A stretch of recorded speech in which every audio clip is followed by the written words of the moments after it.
Hello learners of all ages, my name is Mr. Montgomery. I teach 4th and 5th grade math, and today we're going to be talking about zeros in the multiplier spot. Now as you can see, we have a zero in the multiplier spot, which we haven't had before. But a general rule of thumb is one of the rules of multiplication is the zero property. And the zero property says that anything times zero is going to be zero. So we know when we get to that point, when we multiply this zero times everything on the top, all of them are going to be zeros. So let's work this out together. So 8 times 5 is 40. That's a 0. Put a 4 up here. 8 times 2 is 16. Plus 4, that's 20. And 8 times 2 is 16. Plus 2 is 18. All right. Now, I'm going to cross out my 8 and cross out all these other numbers that I'm done using. Write a 0 down here to show that it has no value. And I have 0 times everything on the top. I'll have 1, 0, 2, 0, 3, 0. 1, 0, 2, 0, 3, 0. I'm going to cross that 0 out to show that 0 has no more value. And I'm going to add, well, not 1, but 2 zeros because I have 2 of them crossed out. Now I have 2 times everything on the top. 2 times 5 is 10. 1 goes here. 2 times 2 is 4, plus 1 is 5. And 2 times 2 is 4. Those are all my partial products. I'm going to add them together. All these zeros is 0. All these zeros are 0. 8. 6, and 4. Make sure I have my commas all lined up. There we go. My answer should be 46,800. Let's do one last example. I have 4,004 times 700. Ooh, we were so close to using that zeros trick. That's all right.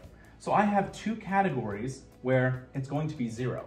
So I'm going to be doing this once the long way, and your book teaches you a shorter way how to do it. We'll get to that in a little bit. So 0 times everything on the top is 0, so I'll need 1, 2, 3, 4 zeros. 1, 2, 3, 4 zeros, with a comma. And cross that 0 out because there's no value left to give. I have another 0. Actually, 1 0 for place value. Whew. Okay. Now I have another 0 times everything on the top, so I'll need 4 more zeros. 1, 2, 3, 4. Cross that out. Add 2 zeros for a place value. Now I can finally start multiplying.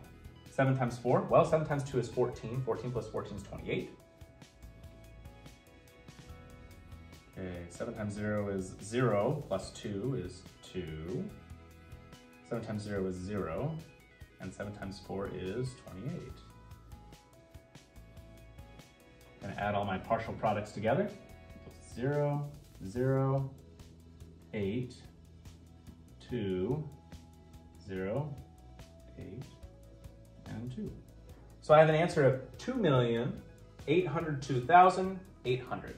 Now, if I did it the shorter way, or as the book says, the shorter way, they're saying that once you get the hang of this, you'll realize that I have 2 zeros that are in my problem at the very, very beginning. Well, so I can start with crossing these 2 out, and I know that I'm going to have 2 zeros in my answer automatically. It's just jumping this step and jumping this step and getting to this part where we had 2 zeros that we brought down. So I'll have 7 times 4. 7 times 4 is 28. 7 times 0 is 7, plus 2 is 2. 7 times 0 is 0, and 7 times 4 is 28. And I would get the exact same answer. Now, it's not always going to necessarily work out the short way. We'll do one last example on the short way, just to be double sure. So we're going to be doing this one the short way. So I know that I have a 0 in the middle, which means I'm only going to have 2 columns to work with. So I have 5 times 2 is 10. 5 times 4 is 20, plus 1 is 21. And 5 times 8 is 40, plus 2 is 42. Now, we know that we're going to have 1 0 and 2 0, 1 0 and 2 0 to cross out. They're skipping this step where there's a whole bunch of zeros. Now we're going to go to 8 times 2 is 16.